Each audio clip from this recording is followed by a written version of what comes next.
What is up, my dashing dudes? I am the Hans TV, and today we find out what happens when somebody steals their peer's stuff and sells it to pay off their drug debts in our first installment of r/SupernovaRevenge. Our first story is by Asher Morte, cross-posted into SupernovaRevenge by British Bastard. The title says, I went supernova. I didn't go nuclear. I went supernova. This is my first post on here, so please bear with me. Just a little background to start off.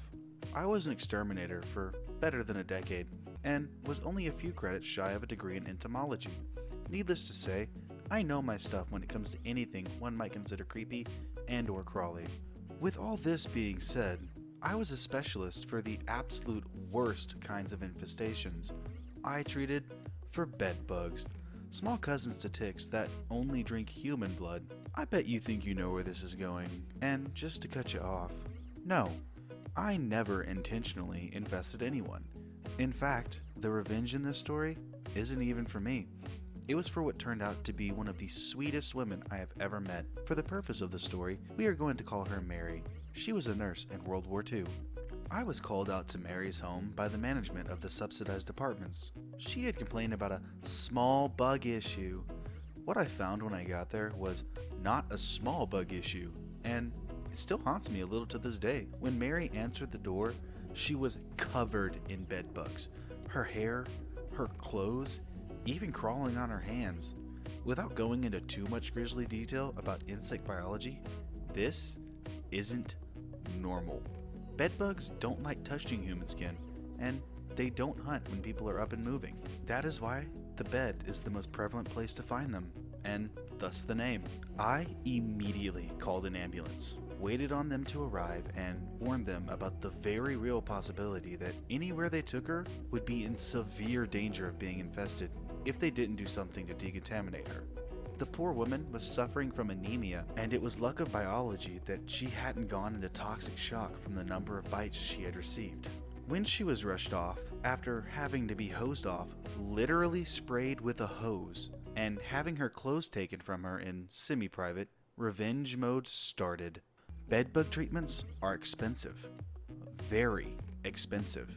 And I had made a lot of contacts with the local Department of Social Services and the Adult Protective Services because of the amount of charity work I've done. Every single one of them got a phone call. Subsidized apartments have rules, including that they have to make routine checks. For an infestation to get to that level, it had gone unchecked for years. She had been being eaten alive for years. I called the local news, warned every neighbor, and collected statements about exactly how often the maintenance staff and management had entered the apartments. Once DSS and APS was done, I urged every single person who was put in jeopardy of infestation to file civil suits, and recommended a lawyer I had done some work for in the past. He was more than happy to take the cases as a class action suit. By the end, I had the manager of the apartments arrested for elderly abuse and neglect, and the entire staff from the top down fired. They had been falsifying paperwork saying they had been inside the apartments, performing routine maintenance, and generally scamming the government for service they didn't actually provide. I visited Mary for a while after that, checking in since it didn't seem anyone else had in a long time. She was a wonderful person, and she never deserved to have to live like that. Her health recovered for a while, but time eventually came for her. I'll never forget her, or forgive the people that allowed it to happen in the first place. Edit. Thank you all for the amazing feedback on this story. I never thought it would take off the way it did. And a special thank you to whoever gave the silver and golds. Edit 2. Yes, I now know there is a category for Supernova Revenge. Thanks for letting me know. So this story was originally posted in Nuclear Revenge because OP didn't actually know about Supernova Revenge at the time. I don't know how many of y'all have had bedbugs before, but I have, and they are horrible. And for them to be that big of an infestation, they'd have had to been brewing for years and years, breaking all kinds of health codes that the buildings are supposed to uphold. I hope that the building managers got what was coming to them. Our next story comes from Deanno Kowalski. Destroyed teenager's life, reputation, family, and freedom for stealing over 20 people's belongings to pay off drug debt. So this is my friend's story, not my own, and all this information was told to me by him. At his school, there is a large issue with not only drugs, but physical and sexual abuse along with horrible teachers. I have some lighthearted stories from my friend to share if you lads want it. However, this is not one of them. There is this guy. Let's call him Chad. Oh, Chad. In 9th grade, he had gotten addicted to cocaine. This led him into a lot of debt with his dealer because he's a teenager without money. This is obviously not a good situation to be in. 2,000 to 3,000 Canadian dollars in debt with a drug dealer. Either he paid his debt or he would die. So he took it upon himself to get into even more crap by paying off his debt by stealing other students' items, phones, makeup, apparently house keys, wallets, etc., and selling them on eBay, Kijiji, etc. And upon getting caught, he would say, "Well then how about you freaking do something about it?"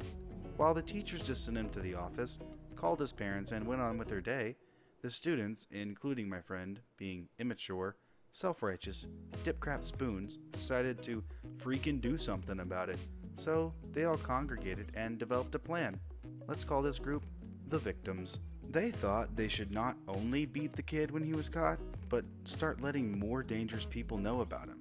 So they started letting out small bits of information like Chad hitting his girlfriend, true, or Chad reselling what he bought for a higher price to his friends, not sure if that's true, or what really got Chad into trouble, spitting on homeless people, true and disgusting. So the group of 20 or so people Chad stole from started following him around, catching bits of things to record and show around. Eventually, this got to the gang that likes to hang around the south side of town. Let's call this gang Bad Cops. The Bad Cops already didn't like Chad to begin with, and from what you could get from the name, are violent police that aren't really the police. Basically, they just kick the crap out of people that do bad crap. Like Chad. April. In the middle of April, Chad was found kicked to crap, unconscious, on the streets. He was rushed to the hospital, questioned by the police. Later, the victims were questioned. They provided evidence of what they accused him of, and later, the Bad Cops were questioned.